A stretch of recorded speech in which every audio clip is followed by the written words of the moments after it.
May mga krimen na hindi agad nalulutas. Mayroon ding inaabot ng maraming taon bago mabigyan ng hustisya. Pero ang kasong ito hanggang ngayon, kapag nababanggit sa maliit na bayan ng San Isidro, nanlalamig pa rin ang pakiramdam ng mga taong nakasaksi. Isang simpleng karinderya na araw-araw ay dinadagsa ng mga customer. Murang pagkain, masarap na ulam at isang may-ari na halos sambahin ng buong barangay. Pero walang sino man ang naghinala na sa likod ng mabait ng ngiti ni Aling Cora, may isang napakalalim na lihim na tuluyang yumanig sa buong probinsya. Isang umaga nang salakayan ng mga pulis ang kanyang karinderya, hindi nila inaasahan ang matutuklasan nila. Ang magpapabago sa takbo ng investigasyon at maglalantad ng isang katotohanang hindi kayang tanggapin ng marami. Matatagpuan ang barangay San Rafael sa bayan ng San Isidro. Tahimik ang lugar, simple ang pamumuhay at halos magkakilala ang mga tao. Kung may bagong muka, agad itong napapansin.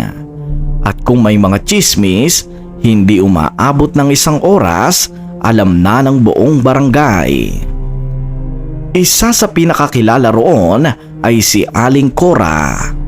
52 taong gulang, balo, tahimik at relihiyosa.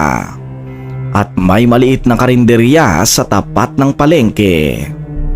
Mahigit 10 taon na itong bukas at araw-araw mahaba ang pila, may mga tricycle driver, construction worker at mga estudyante.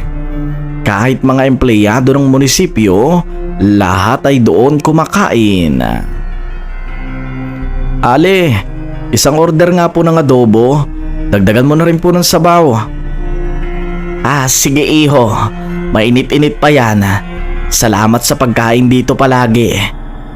Ale, talaga pong hindi nagbabago ang luto nyo. Mas masarap pa kaysa sa restaurant. Naku, nambola ka na naman. Secret lang ang timpla niyan. Ang importante, busog kayo para sa akin. Sa paningin ng lahat, si Aling Cora ay isang mabuting babae. Hindi siya palaaway at hindi rin mahilig makipagtsismisan. Pagkatapos magsara ng karinderya, diretsyo na siyang umuuwi ng bahay, mag-isa lamang sa lumang bahay na nasa likuran ng karinderya. Ngunit may isang bagay na napansin ng ilang kapitbahay. Tuwing hating gabi, may dumarating na puting van at walang plaka sa harapan. At halos 5 minuto lamang itong tumitigil, pagkatapos ay aalis muli. Pero dahil walang pakialam sa baryo, ang mga tao doon, hindi na yun pinansin pa ng karamihan. Napansin mo ba? Parang gabi-gabi may van doon kina Aling Cora. Ano ba talagang ginagawa ng van na yun? Baka naman supplier lang. Hayaan mo na pare. Baka naman para lang yun sa mga pagkain na tinitinda nila. Doon nagsimula ang unang pagkakamali, ang pagpapalagay at ang hindi pagtatanong. Lumipas ang ilang buwan, mas lalo pang sumikat ang karinderya. Dumayo ang mga tao mula sa kabilang bayan at meron pa mga vlogger na napipictures ang karinderya na yon. Tinawag nila itong pinakamasarap na lutong bahay sa San Isidro.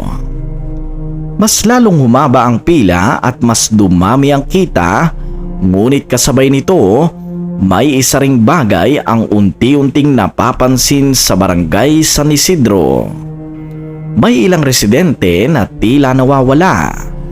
Sa umpisa, akala ng lahat ay lumuwas lang ang mga ito o nagtrabaho sa malayo o nakitira lamang sa mga kamag-anak. Pero nang umabot sa 5, nagsimula na magtanong ang mga tao. May balita ba kayo kay Romy? Bilang kapitan ng lugar na to, nag-aalala na ako dahil marami nang nawawala. 3 linggo nang hindi umuwi si Romy. Wala pa po, Kap. Hindi rin po sumasagot sa telepono. Hindi lang si Romy, pati si Ernesto at si Joel ay nawawala ng araw na yun. Ang 2 pang lalaking namamasada na para ba naglaho na lamang. Walang bakas at walang saksi. Walang hinihinging ransom kaya inakala ng marami na baka kusa silang umalis sa lugar na yon. Ngunit may isang tao na hindi naniniwala rito. Siya si Mara, 27 taong gulang, isang local journalist at lumaki siya sa San Isidro. Kilala niya halos lahat ng residente at alam niyang hindi basta aalis ang mga taong nawawala. Sabi ni Mara, "May mali dito. Hindi normal na sunod-sunod ang pagkawala ng mga tao." "Pero ma'am, wala po tayong ebidensya. Baka mademanda tayo kung gawa natin to ng balita agad." "Hindi naman natin agad gagawa ng balita. Kailangan muna mag-imbestiga tayo." Hindi niya alam na ang simpleng desisyong yun ang maglalapit sa kanya sa isang lihim na halos ikamatay niya. Kinabukasan, nagpunta siya sa palengke, nagkunwaring bibili ng tanghalian. Habang nakapila, tahimik niyang inoobserbahan ang paligid. Normal ang lahat, masayahin ang mga customer, abala mga tindera at gaya ng dati, nakangiti si Aling Cora. Pero may isang eksenang tumatak sa isip niya. Isang batang helper na tila takot na takot. Tahimik lamang ito at halos hindi makatingin sa mata ng mga tao. Kinausap ni Aling Cora ang bata. "Boy, bilisan mo naman sa pagsandok. Mahaba ang pila. Baka mamaya magalit yung iba." Opo, bibilisan ko po. Pasensya na po talaga." Napansin ni Mara na nanginginig ang kamay ng binatilyo. Para may gustong sabihin pero hindi magawa. At nang magtagpo ang kanilang mga mata, parang may tahimik itong pakiusap na tila nagsasabing humihingi ito ng tulong. Hindi yun pinapansin ng iba pero hindi ni Mara. Dahil sanay siyang magbasa ng ekspresyon ng tao, alam niyang may kakaiba dito. Pag-uwi niya, sinimulan niyang isa-isahin ang mga pangalan ng mga nawawalang residente. Lahat sila may isang bagay na pagkakapareho. Lahat huling nakita sa mismong paligid ng palengke. At karamihan ay regular na kumakain sa karinderya ni Aling Cora. Tahimik siya naupo at hindi pa siya naghihinala, pero alam niyang hindi yon maaaring baliwalain. Hindi pa ito sapat. Kailangan ko pa na mas matibay na ebidensya. Ano ba talagang meron sa karinderya na yon? Sa parehong gabing yon, may isang hindi inaasahang pangyayari. Bandang 12:00 ng hating gabi, habang pauwi ang isang tricycle driver, may napansin siyang puting van at nakahinto ito. Sa likod ng karinderya ni Aling Cora, patay ang ilaw, tahimik ang paligid at may 2 lalaking nagbubuhat ng mabigat na sako. Hindi niya makita ang laman dahil madilim iyon at makalipas ang ilang minuto, mabilis na umalis ang van. Hindi niya yon sinabi kahit kanino dahil inaakala niyang mga supply lamang iyon. Ngunit makalipas ang 2 araw, nang mabalitaan niyang may isa na namang nawawala, doon na siya kinabahan ng sobra. Ano nga kaya ang laman ng mga sako na yon? Bakit tila takot ang batang helper? Ano ang tunay na dahilan ng gabi-gabing pagdating ng puting van? At bakit tila may koneksyon ang mga nawawalang residente sa karinderya ni Aling Cora. Pagkatapos mapansin ni Mara ang kakaibang kilos ng batang helper, hindi na siya mapalagay. Pakiramdam niya may isang taong gustong magsalita pero natatakot ito. At minsan, ang takot ng isang saksi ay mas mahalaga kaysa sa mismong ebidensya. Mara, hanggang ngayon ba yung pagkawala ng mga residente ang iniimbestigahan mo? Oo. Pakiramdam ko may koneksyon ang lahat. Hindi pa lang natin nakikita. Pero base sa pag-iimbestiga ko, nakikita ko na yung mga pattern. Mag-ingat ka, ma'am. Baka maling tao ang ginagalaw mo. Baka mamaya malaki yung tao mabunggo mo. Mas delikado kung walang kikilos sa mga nangyayaring to. Akala ng mga tao simple lang at normal lang ito. Kinabukasan, hindi na bilang mamamahayag, pumunta si Mara sa palengke. Nagkukunwari siyang ordinaryong customer. Tahimik siyang pumila habang nakamasid. Napansin niyang halos pare-pareho ang mga suki, mga driver, mga construction worker at mga biyahero. At mga taong walang permanenteng tirahan. Mga taong kapag nawala, hindi agad dinahanap. Aling Cora, parehong order kahapon. Ang sarap talaga ng luto na yun, hindi ko makalimutan. Yun lang ulit yung orderin ko. Salamat sa iyo, iho. Basta busog kayo, masaya na ako. Habang nagbabayad ang customer, napansin ni Mara na may isang lalaking nakaupo sa pinakadulong mesa. Hindi ito kumakain at nakatingin lang siya. Nakatitig ito kay Aling Cora at maya-maya'y tahimik itong umalis. Lumipas ang ilang minuto, nagkunwari si Mara na naiwan ang kanyang cellphone. Pagbalik niya, wala na halos sa mga customer.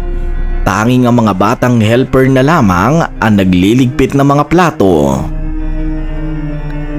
Iho, ikaw ba yung helper dito? Opo, ako po. Bakit po? Matagal ka na nagtatrabaho dito? Sa pagkakataong yon, biglang napatingin ang bata sa loob ng kusina at parang may kinakatakutan. Mga 6 na buwan na po. Maayos ba ang trato sa iyo? Hindi agad sumagot ang bata at sa halip ay marahan siyang tumango. Pero hindi yun nakita ni Mara at ang nakita niya ay nanginginig ang mga labi nito at ang mga mata ay halos maiyak. Bago pa makapagsalita ang helper, may narinig silang boses mula sa kusina. Boy, nasaan ka na? Marami ka pang uhugasan dito. Opo, paparating na po. Mabilis na tumakbo ang binatilyo at bago siya tuluyang makapasok sa kusina, lumingon siya kay Mara. Ilang segundo lamang ngunit sapat na yon para mabasa ni Mara ang kanyang muka. Humihingi ito ng tulong, kaya namang kinagabihan, nagpasya si Mara na puntahan ang pamilya ng isa sa mga nawawalang residente na si Mang Romy. 6 na buwan na po siyang nawawala. Hanggang ngayon, hindi pa rin kami sinusukuan ng pag-asa. May napansin po ba kayong kakaiba bago siya mawala? Tahimik ang babae, saka siya tumingin sa lumang litrato ng asawa. May sinabi siya noon. May bago raw siyang kaibigang negosyante. May sideline daw. Hindi na niya sinabi kung ano. Negosyante? Iyon ang unang salitang tumatak kay Mara. Dahil ganoon din ang sinabi ng pamilya ng isa pang nawawalang lalaki at ganoon din ang pangatlo. Parang may iisang taong lumalapit sa mga biktima. Kinabukasan, nagpunta si Mara sa himpilan ng mga pulis. "Sir, pwede ko bang makita ang record ng mga missing person?" Ang alam ko journalist ka, hindi ba? Hindi naman basta-basta pwedeng ibigay yun." Hindi po ako naghahanap ng balita. May pattern kasi ako. Pakiramdam ko magkakaugnay sila." Tahimik na tumingin si Chief Ramos sa kanya. Pagkatapos ay binuksan ito ang isang makapal na folder. 7 pangalan, 7 magkakaibang petsa at 7 magkakaibang pamilya. Ngunit iisa ang pare-parehong detalye, lahat sila huling namataan sa paligid ng palengke. Napakunot ang noo ni Chief Ramos dahil noon lamang niya napansin ang pagkakapareho. "Bakit ngayon lang natin nakita mga pattern na to?" tanong niya sa investigador. Magkakahiwalay po kasi yung report, sir. Hindi namin napansin yan." Sa unang pagkakataon, nagkaroon ng espesyal na pulong ang mga pulis. Hindi pa nila tinatawag na serial case, pero malinaw, may kakaibang nangyayari. Habang nagpupulong ang mga pulis, may isang lalaking tahimik na nagmamasid sa estasyon. Nang makita niyang inilabas sa mga record, mabilis siyang umalis. Hindi napansin ng kahit sino maliban sa CCTV camera. Kinagabihan, sa loob ng bahay ni Aling Cora, may kumatok at pagbukas niya, isang lalaki ang nakatayo. Hindi pinapakita ang mukha nito. "Mukhang may nakakaalam na ng ginagawa natin. May nagtatanong na." "Kumalma ka lang. Wala pa silang alam." "Sigurado ka bang wala pa silang alam?" Tahimik lamang si Aling Cora. Pagkatapos ay marahan niyang isinara ang pinto. Hindi alam ng mga pulis na habang nagsisimula pa lamang sila mag-imbestiga, may mga taong nagmamasid na rin sa kanila. Makalipas ang 2 araw, may dumating na isang sobre sa opisina ni Mara. Walang pangalan, walang address at pagbukas niya, isang lumang litrato. Larawan ito ng likod ng karinderya. Sa gabi at sa larawan, makikita ang puting van, kasama ang 2 lalaking may binubuhat na malaking sako. Sa likod nito, may nakasulat na gamit ang pulang tinta. "Huwag kang titigil. Nasa likod ng kusina ang hinahanap mo." Nanlamig ang buong katawan ni Mara. Sino nga kaya nagpadala nito? Kaibigan ba o saksi? O isa ring taong nasa panganib? Habang unti-unting nabubuo ang palaisipan, mas lalo lamang lumalalim ang misteryo. Sino ang lalaking palaging bumibisita kay Aling Cora sa gabi? Ano ang laman ng puting van at bakit tila may gustong tumulong kay Mara ng palihim? At ano ang ibig sabihin ng mensaheng nasa likod ng kusina ang hinahanap mo? Kinabukasan, maagang dumating si Mara sa palengke. Hindi siya dumiretso sa karinderya. Sa halip ay nagbasid muna siya mula sa kabilang kalsada. Normal ang lahat, mahaba na ang pila, may mga estudyante at mga driver, mga empleyado at gaya ng dati, abala si Aling Cora sa pagseserbisyo. Kung hindi mo siya kilala, iisipin mong isa lamang siyang mabait na tindera na walang ginagawang mali. Habang nakatingin si Mara, may isang matandang lalaki ang lumapit sa kanya. Simpleng pananamit, nakasombrero at tila kinakabahan. "Ikaw ba si Mara? Yung reporter?" Opo. Bakit po?" "Huwag tayo rito. May gusto akong sabihin sa'yo." Dinala siya ng matanda sa isang lumang waiting shed na halos wala ng tao. Paulit-ulit itong lumilingon at parang may sinusundan sa kanilang dalawa. Ako nga pala si Mang Pedro. 3 buwan akong naging delivery driver ni Aling Cora. Pero umalis na ako sa karinderya na yon. Bakit po kayo umalis? Tumahimik ang matanda at halata nag-aalinlangan. May mga bagay akong nakita na hanggang ngayon hindi ko pa rin makalimutan. Mas lalong nakinig si Mara at pakiramdam niya ito na ang unang totoong testigong magsasalita sa katotohanan. Hindi ako nagtatanong noon. Trabaho lang ang iniisip ko. May pinapakuha, may pinapahatid. Hanggang isang gabi, pinapunta ako sa likod ng karinderya. May nakita akong puting van. May ilang kahon na nakabalot ng maigi. Sabi nila mga frozen meat daw yon. Pero may kakaiba talaga akong pakiramdam. Ano po ang mga iyon? Hindi normal na amoy ang naamoy ko noon. Masyadong mabigat ang mga kahon kumpara sa mga totoong meat. Hindi yun sapat para makabuo ng konklusyon, pero sapat yun para mas lalong maghinala si Mara. Pagkatapos ng gabing yon, hindi na ako bumalik. May kung anong mali na hindi ako may paliwanag. Bakit ngayon lang po kayo nagsalita? Napayuko ang matanda. Natatakot ako. May mga taong bigla na lamang nawawala. Ayokong isa na lamang ako roon. Samantala sa himpilan ng pulisya, patuloy ang pagsusuri ng mga nawawalang kaso.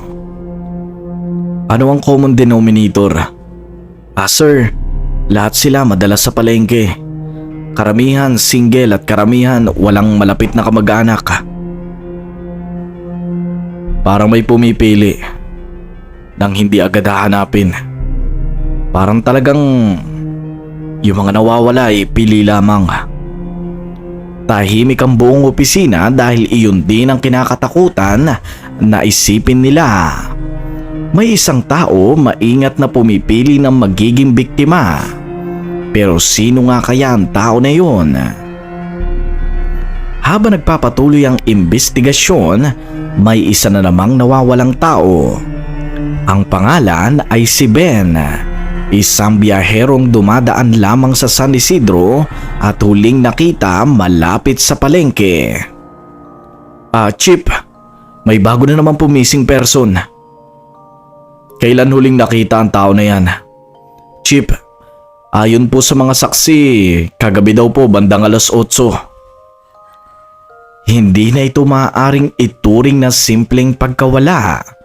Kaya nagpasya mga pulisya na magsagawa ng lihim na surveillance at hindi pa nila sasabihin sa publiko.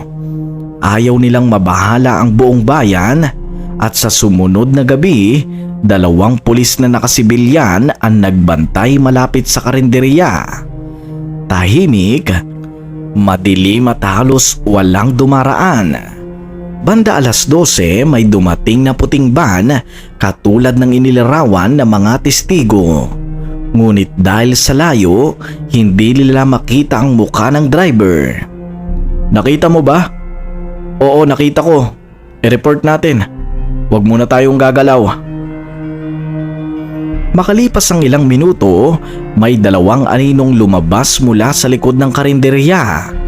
May binubuhat silang malalaking sako papunta sa van. Hindi malinaw kung ano ang laman dahil madilim ang paligid. At bago pa makalapit ang mga pulis, umalis na ang sasakyan. Kinabukasan, inisa-isa nila ang CCTV sa mga kalapit na establishmento. Isa lamang ang malinaw.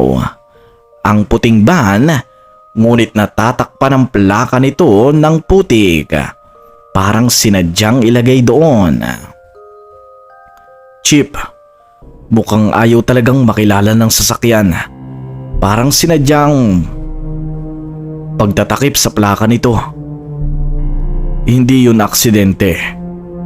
May nagpaplano ng bagay na to. Habang lumalalim ang investigasyon, mas lalo lamang nagiging maingat si Aling Cora. Napansin ni Mara na mas maaga nitong isinasara ang karinderya at ang batang helper ay tila lalong namumutla araw-araw. Isang hapon habang nagsasara ng tindahan, may maliit na papel na nahulog mula sa bulsa ng helper. Napansin yun ni Mara nang makalis ang binatilyo, dahan-dahan niyang pinulot ang papel. Iisa lamang ang nakasulat doon. Tulungan mo ako. Hindi ako makakaalis dito. Nanlaki ang mga mata ni Mara at hindi niya alam kung para kanino ang sulat. Pero sigurado siyang may isang taong gustong makalabas sa isang lugar na kinakatakutan niya.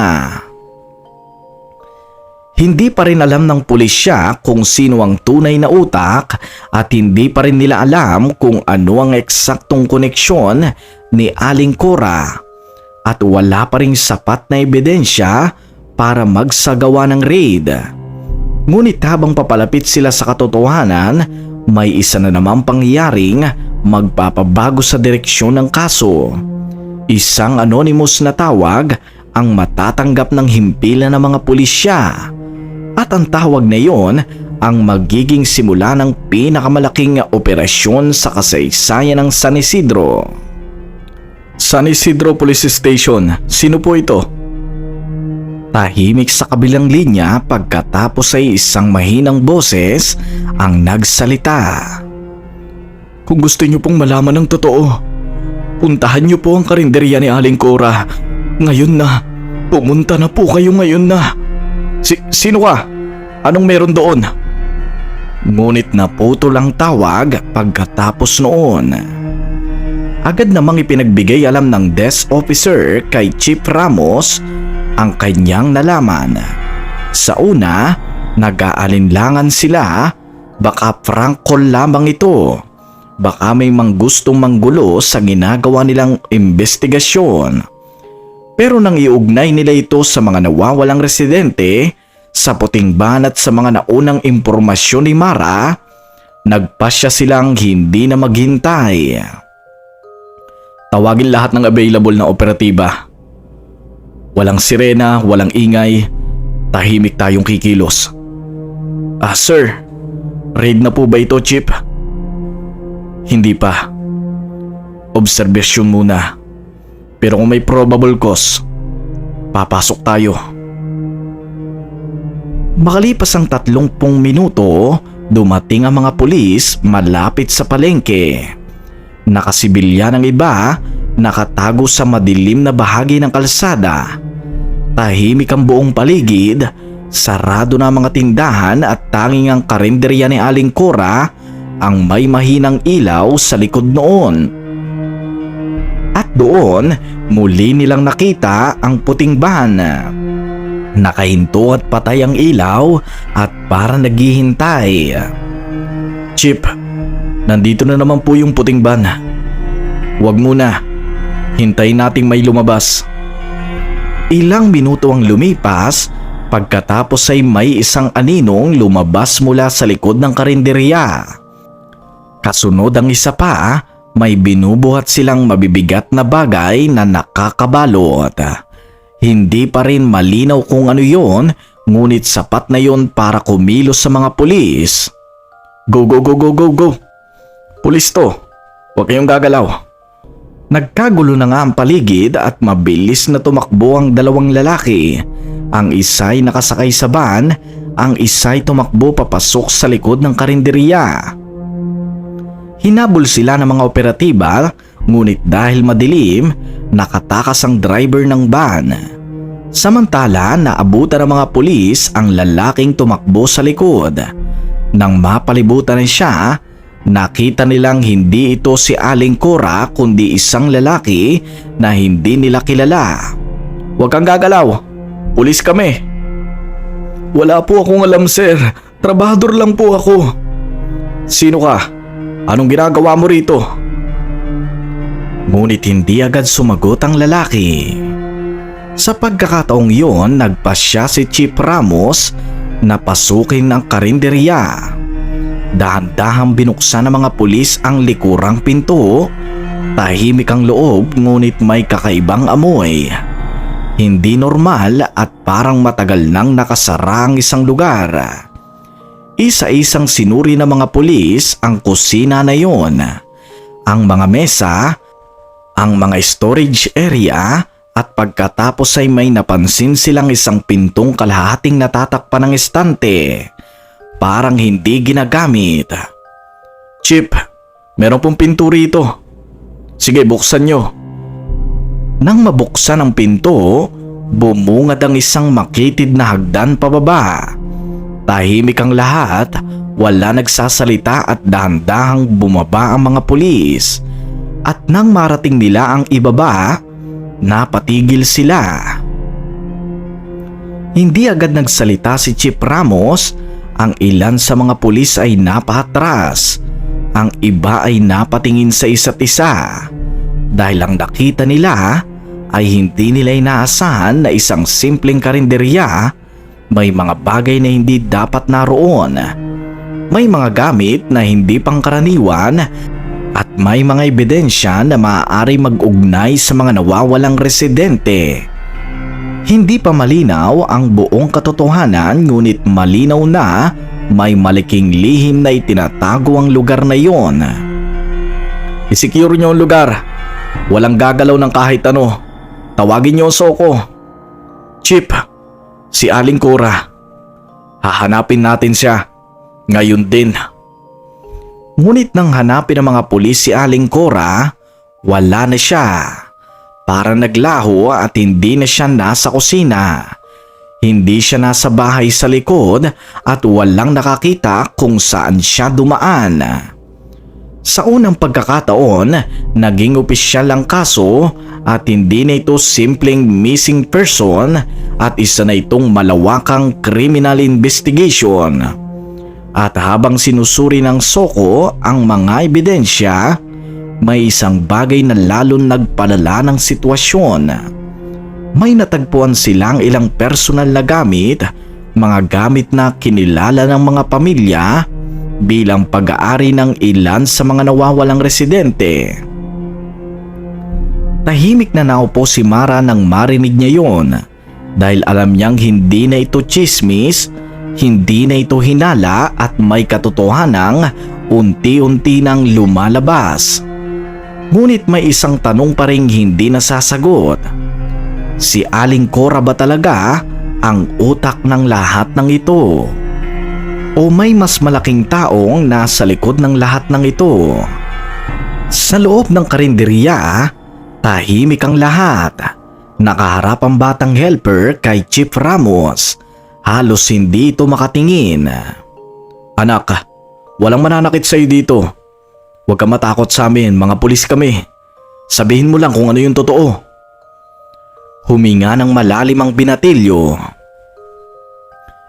Hindi po. Hindi po si Aling Cora nagpaplano ng lahat. Nanlaki ang mata ng lahat ng naroon. Parang huminto ang oras at lahat ng pulis ay napatingin kay Aling Cora.